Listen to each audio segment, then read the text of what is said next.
नमस्कार दोस्तों, अपनी पाठशाला चैनल पर आप सभी का हार्दिक स्वागत है। कैसे हो आप सभी? आशा करता हूं कि आप सभी स्वस्थ होंगे, मस्त होंगे और निरंतर अपनी पढ़ाई में लगे हुए होंगे। तो मित्रों, आज की कक्षा में हम बात करेंगे भारत के भूगोल से संबंधित महत्वपूर्ण प्रश्नों की। यानी भारत के भूगोल से संबंधित महत्वपूर्ण प्रश्नों की अपनी ये तीसरी श्रृंखला है, यानी पार्ट नंबर 3। इससे पहले पार्ट नंबर 1 और पार्ट नंबर 2 पहले मैंने अपलोड कर दिए हैं। लेकिन मित्रों, आपसे अनुरोध, अगर आप हमारे चैनल पर नए हो तो हमारे चैनल को लाइक कीजिए, सब्सक्राइब कीजिए तथा अधिक से अधिक अपने मित्रों तक जरूर पहुंचाइए। तो मित्रों, बात करें आज के पहले प्रश्न की। नीलगिरी की पहाड़ियाँ किस राज्य में स्थित है? नीलगिरी की पहाड़ियाँ किस राज्य में स्थित है? तो सही उत्तर होगा तमिलनाडु में। अगला प्रश्न, नीलगिरी की पहाड़ियों की सबसे ऊंची चोटी कौन सी है? नीलगिरी की पहाड़ियों की सबसे ऊंची चोटी कौन सी है? तो सही उत्तर होगा दोदा बेटा। अगला प्रश्न, दोदा बेटा की ऊंचाई कितनी है? दोदा बेटा की ऊंचाई कितनी है? तो सही उत्तर होगा 2636 मीटर, यानी 2636 मीटर। अगला प्रश्न, नीलगिरी के दक्षिण भाग में कौन सा दर्रा स्थित है? नीलगिरी के दक्षिण भाग में कौन सा दर्रा स्थित है? तो सही उत्तर होगा पालघाट दर्रा।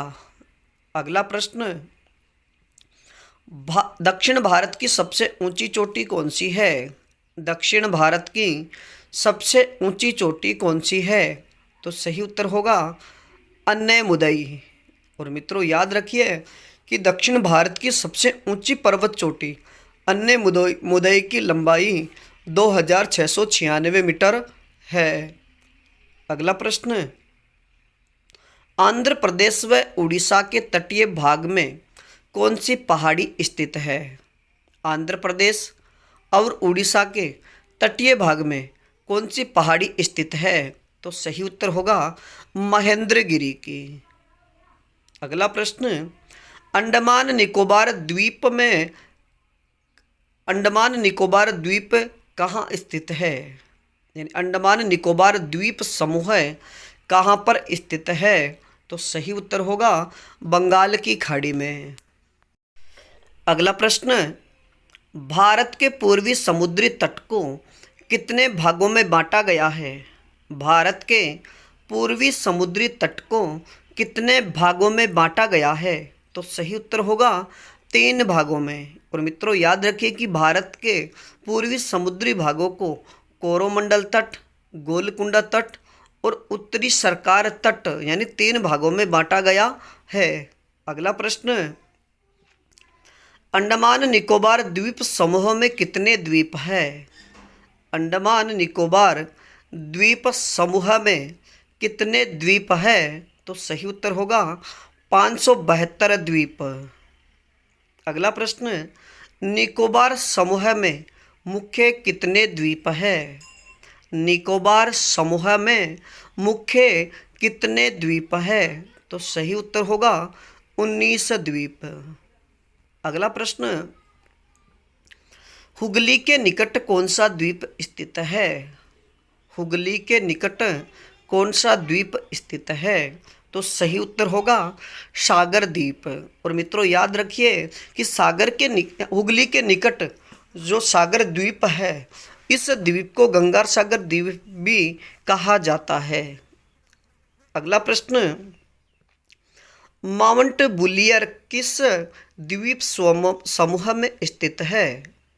माउंट बुलियर किस द्वीप समूह में स्थित है? तो सही उत्तर होगा निकोबार द्वीप समूह में। अगला प्रश्न, अंडमान निकोबार द्वीप समूह की सबसे ऊंची पर्वत चोटी कौन सी है? अंडमान निकोबार द्वीप समूह की सबसे ऊंची पर्वत चोटी कौन सी है? तो सही उत्तर होगा शेडल पीक। अगला प्रश्न, माउंट हैरियट किस द्वीप समूह में स्थित है? माउंट हैरियट किस द्वीप समूह में स्थित है? तो सही उत्तर होगा दक्षिण अंडमान में। अगला प्रश्न, केंद्र शासित प्रदेश का सबसे बड़ा बंदरगाह कौन सा है? केंद्र शासित प्रदेशों का सबसे बड़ा बंदरगाह कौन सा है? तो सही उत्तर होगा पोर्ट ब्लेयर बंदरगाह है। अगला प्रश्न, लक्षद्वीप समूह कहाँ पर स्थित है? लक्षद्वीप समूह कहाँ पर स्थित है? तो सही उत्तर होगा अरब सागर में। और मित्रों याद रखिए कि लक्षद्वीप समूह अरब सागर में स्थित है तथा लक्षद्वीप सागर में कुल 36 द्वीप है। अगला प्रश्न, लक्षद्वीप समूह में कुल कितने द्वीपों पर मानव का वास है? लक्षद्वीप समूह में कुल कितने द्वीपों पर मानव का वास है? तो सही उत्तर होगा 10 द्वीपों पर। मित्रों याद रखिए कि लक्षद्वीप समूह में कुल 36 द्वीप है, जिनमें से 10 द्वीपों पर मानव का निवास है। अगला प्रश्न, लक्षद्वीप का सबसे बड़ा द्वीप कौन सा है? लक्षद्वीप का सबसे बड़ा द्वीप कौन सा है? तो सही उत्तर होगा एंड्रोमेडा द्वीप। यानी लक्षद्वीप में जो 36 द्वीप हैं उनमें से एंड्रोमेडा द्वीप सबसे बड़ा द्वीप है। अगला प्रश्न, पंबन द्वीप कहाँ पर स्थित है? पंबन द्वीप कहाँ पर स्थित है? तो सही उत्तर होगा मन्नार की खाड़ी में। अगला प्रश्न, बेरन द्वीप कहाँ पर स्थित है? बेरन द्वीप कहाँ पर स्थित है? तो सही उत्तर होगा अंडमान द्वीप समूह में। यानी पंबन द्वीप मन्नार की खाड़ी में और बेरन द्वीप अंडमान द्वीप समूह में स्थित है। अगला प्रश्न, कोंकण तट कहाँ से कहाँ तक स्थित है? कोंकण तट कहाँ से कहाँ तक स्थित है? तो सही उत्तर होगा गोवा से दमन तक। अगला प्रश्न, लक्षद्वीप समूह के द्वीपों की उत्पत्ति किसके द्वारा हुई? लक्षद्वीप समूह के द्वीपों की उत्पत्ति किसके द्वारा हुई? तो सही उत्तर होगा परवाल भित्तियों द्वारा, यानी परवाल द्वारा। अगला प्रश्न, कौन सा द्वीप भारत और श्रीलंका के बीच में स्थित है? कौन सा द्वीप भारत और श्रीलंका के बीच स्थित है? तो सही उत्तर होगा रामेश्वरम। अगला प्रश्न, भारत के किस स्थान को सफ़ेद पानी के नाम से जाना जाता है? भारत के किस स्थान को सफ़ेद पानी के नाम से जाना जाता है? तो सही उत्तर होगा सियाचिन द्वीप को। मित्रों जो सियाचिन द्वीप है यहाँ पर हमेशा बर्फ़ जमी रहने के कारण इस स्थान को सफ़ेद पानी के नाम से जाना जाता है। जो सियाचिन द्वीप है ये भारत का सबसे बड़ा ग्लेशियर या हिमनद है। अगला प्रश्न, भारत में शीत मरुस्थल कौन सा है? भारत में शीत मरुस्थल कौन सा है? तो सही उत्तर होगा लद्दाख। अगला प्रश्न, केंद्र शासित प्रदेश दादर व नगर हवेली कहाँ पर स्थित है? केंद्र शासित प्रदेश दादर व नगर हवेली किन राज्यों में स्थित है? तो सही उत्तर होगा गुजरात व महाराष्ट्र में। यानी दादर गुजरात में व नगर हवेली महाराष्ट्र में। अगला प्रश्न, कौन सा महत्वपूर्ण अक्षांश भारत को 2 भागों में बांटता है? कौन सा महत्वपूर्ण अक्षांश भारत को 2 भागों में बांटता है? तो सही उत्तर होगा 23 डिग्री 3 मिनट उत्तरी अक्षांश। अगला प्रश्न, कोरी निवेशिका कहाँ पर स्थित है? कोरी निवेशिका कहाँ पर स्थित है? तो सही उत्तर होगा कच्छ का रण में। अगला प्रश्न, भारत के किस स्थान को मरुस्थल की राजधानी के नाम से जाना जाता है?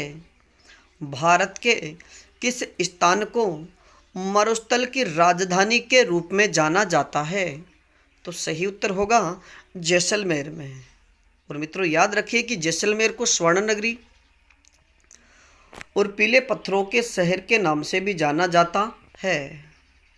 अगला प्रश्न, अरावली और विंध्य श्रृंखलाओं के बीच कौन सा पठार है? अरावली और विंध्य श्रृंखलाओं के बीच कौन सा पठार स्थित है? तो सही उत्तर होगा मालवा का पठार। अगला प्रश्न, आदम का पुल किन दो देशों के मध्य स्थित है? आदम का पुल किन दो देशों के मध्य स्थित है? तो सही उत्तर होगा भारत और श्रीलंका के बीच, यानी आदम का पुल भारत और श्रीलंका के बीच में स्थित है। अगला प्रश्न, भारतीय क्षेत्र जो काला पानी के नाम से जाना जाता था, यानी स्वतंत्रता के पहले कौन सा भारतीय क्षेत्र काला पानी के नाम से जाना जाता था? तो सही उत्तर होगा अंडमान निकोबार द्वीप, यानी अंडमान निकोबार द्वीप समूह स्वतंत्रता से पहले भारत का काला पानी के नाम से जाना जाता था। अगला प्रश्न, आंध्र प्रदेश की पुरानी राजधानी कौन सी थी? आंध्र प्रदेश की पुरानी राजधानी कौन सी थी? तो सही उत्तर होगा कुर्नूल। अगला प्रश्न, महेंद्रगिरी की पहाड़ियाँ किन दो राज्यों के तट पर है? महेंद्रगिरी की पहाड़ियाँ किन दो राज्यों के तट पर है? तो सही उत्तर होगा उड़ीसा व आंध्र प्रदेश के, यानी महेंद्रगिरी की पहाड़ियाँ उड़ीसा व आंध्र प्रदेश राज्यों के तट पर स्थित है। तो मित्रों, आज के लिए इतना ही, बाकी फिर मिलेंगे एक नए टॉपिक के साथ में। तब तक आप अपने अध्ययन में जुटे रहिए और इस श्रृंखला में अगर किसी प्रकार की कोई त्रुटि हो तो आप हमें कमेंट्स में ज़रूर बताइए। धन्यवाद।